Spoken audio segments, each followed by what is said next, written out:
ಕೊಡಿ ಪೇಪರ್ ಕೊಡಿ ಅಂತ ಹೇಳಿ ಕಾಲಿಗೆ ಕೈ ಹಿಡಿದು ಅಮ್ಮ ಅಂದು ಅಪ್ಪ ಅಂದು ಅಧಿಕಾರದ ಮೇಲೆ ಈ ಥರ ಮಾಡೋದ್ರಿಂದ ಕೆಲವರು ಪ್ರಾಮಾಣಿಕ ನಿಷ್ಠಾವಂತ ರಾಜಕಾರಣಿಗಳಿಗೆ ಮುಂದಿನ ದಿನದಲ್ಲಿ ಎಫೆಕ್ಟ್ ಆಗ್ತದೆ.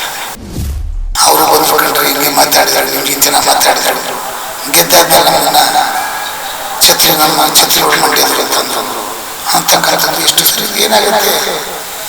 ಒಬ್ಬರಿಂದ ಒಂದು ಒಳ್ಳೆ ಜನಗಳಿಗೆ ಒಂದು ರಾಜಕೀಯವಾಗಿ ಹೆಸರಾಗುತ್ತೆ.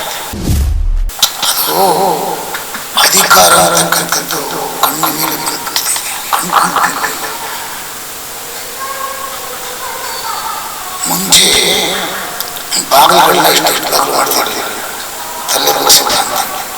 ಈಗೆಲ್ಲ ದೊಡ್ಡ ದೊಡ್ಡ ಬಾಗಿಲಾಗ್ತಾವಲ್ಲ, ನೆಟ್ ಹೇಳ್ತಾರೆ. ಅಧಿಕಾರ ಅಂತಸ್ತು ಯಾವ ಶಾಶ್ವತ ಅಲ್ಲ, ಮಂತ್ರಿಗಿರಿ ಶಾಶ್ವತ ಅಲ್ಲ. ಇಲ್ಲಿರುವುದು ಸುಮ್ಮನೆ, ಅಲ್ಲಿರುವುದು ನಮ್ಮನೆ. ಬರೀ ಡಿ ಕೆ ಶಿವಕುಮಾರ್ಗೆ ಮಾತಾಡ್ತಾರೆ, ಮಾಡ್ತಾರೆ ಏನು ಮಾತಾಡಿದ್ರು ದುರಾಂಕಾರ ಎಲ್ಲ ಒಳ್ಳೆಯದಿಲ್ಲ. ಪೆನ್ ಕೊಡಿ ಪೇಪರ್ ಕೊಡಿ ಅಂತ ಹೇಳಿ ಕಾಲಿಗೆ ಕೈ ಹಿಡಿದು ಅಮ್ಮ ಅಂದು ಅಪ್ಪ ಅಂದು ಅಧಿಕಾರದ ಮೇಲೆ ಈ ಥರ ಮಾಡೋದ್ರಿಂದ ಕೆಲವರು ಪ್ರಾಮಾಣಿಕ ನಿಷ್ಠಾವಂತ ರಾಜಕಾರಣಿಗಳಿಗೆ ಮುಂದಿನ ದಿನದಲ್ಲಿ ಎಫೆಕ್ಟ್ ಆಗ್ತದೆ.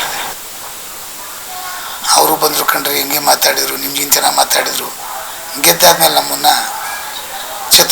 ಛತ್ರಿಗಳು ಮಂಡ್ಯದ್ರು ಅಂತಂದ್ರು ಅಂತಕ್ಕಂಥದ್ದು ಎಷ್ಟು ಸರಿ. ಏನಾಗುತ್ತೆ, ಒಬ್ಬರಿಂದ ಒಂದು ಒಳ್ಳೆ ಜನಗಳಿಗೆ ಒಂದು ರಾಜಕೀಯವಾಗಿ ಹೆಸರಾಡಾಗುತ್ತೆ.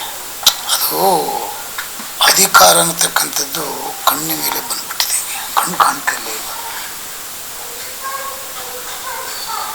ಮುಂಚೆ ಬಾಗಿಲುಗಳನ್ನ ಇಷ್ಟು ದೊಡ್ಡ ಬಾಗಿಲು ಮಾಡ್ತಿರಲಿಲ್ಲ, ತಲೆ ಬಗ್ಸಿ ಬಾ ಅಂತೇಳಿ. ಈಗೆಲ್ಲ ದೊಡ್ಡ ದೊಡ್ಡ ಬಾಗಿಲಾಗ್ಬಿಟ್ಟವಲ್ಲ, ನೆಟ್ ಹೋಯ್ತಾರೆ. ಗೊತ್ತಾಯ್ತೇನ್ರಿ? ಯಾವತ್ತೂ ಮನುಷ್ಯ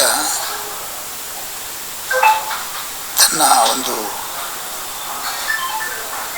ಧಾರ್ಮಿಕವಾಗಿ ಭಾಷಣ ಮಾಡೋದು ಬೇರೆ, ರಾಮನ ಕಥೆ, ಕೃಷ್ಣನ ಕಥೆ, ಮಹಾಭಾರತ ಕಥೆಯನ್ನು ಹೇಳ್ತಾರೆ. ಅವೆಲ್ಲವೂ ಡೂಪ್ಲಿಕೇಟ್ ಅಂತ ಆಗುತ್ತೆ ನೋಡಿದಾಗ. ಎಲ್ಲ ತೋರ್ಪಡಿಸೋಕ್ಕೋಸ್ಕರವಾಗಿ ಎಲ್ಲ ಮಾಡ್ತಾರೆ ಅನ್ಸುತ್ತೆ. ನಾನು ಹೇಳೋದಿಷ್ಟೇ, ಮನುಷ್ಯ ಒಂದೊಂದು ದಿನ ಅವನ ಆಯಸ್ಸು ಜಾಸ್ತಿ ಆದಂಗೆ ಅವನ ಸಾವಿನ ಕಡೆಗೆ ಹೋಗ್ತಿದ್ದೀವಿ ಮನುಷ್ಯರು. ನಾವು ಒಂದೊಂದು ದಿನ ಕಳೆದಂಗೆ ನಾವು ಸಾವಿಗೆ ಹತ್ರ ಆಗ್ತಿದ್ದೀವಿ. ಇದನ್ನು ಗಮನದಲ್ಲಿಟ್ಕೋಬೇಕು ನಾವು. ಅಧಿಕಾರ ಅಂತಸ್ತು ಯಾವ ಶಾಶ್ವತ ಅಲ್ಲ, ಮಂತ್ರಿಗಿರಿ ಶಾಶ್ವತ ಅಲ್ಲ. ಇಲ್ಲಿರುವುದು ಸುಮ್ಮನೆ, ಅಲ್ಲಿರುವುದು ನಮ್ಮನೆ. ಬರೀ ಹಿಂಗೆ ಡಿ ಕೆ ಶಿವಕುಮಾರ್ ಹಿಂಗೆ ಮಾತಾಡ್ತಾರೆ, ಮಾಡೋದೆಲ್ಲ ಮಾಡ್ತಾರೆ. ಏನು ಮಾತಾಡೋದಪ್ಪ.